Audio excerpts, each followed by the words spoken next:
Hey students, nice to see you again. Do you remember the sounds that the short vowels make? Let's review them.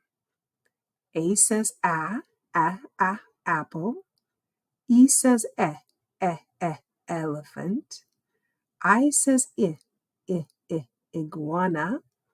O says octopus.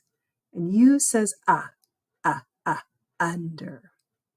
So, you're going to be checking your Miro board and making lists, they've already been started for you, of words that have these short vowel sounds. So there's a column for the short vowel sounds of A, short vowel sounds of E, short vowel sounds of I, etc. So check with me if you have questions, but let's get started on it right away. Bye-bye.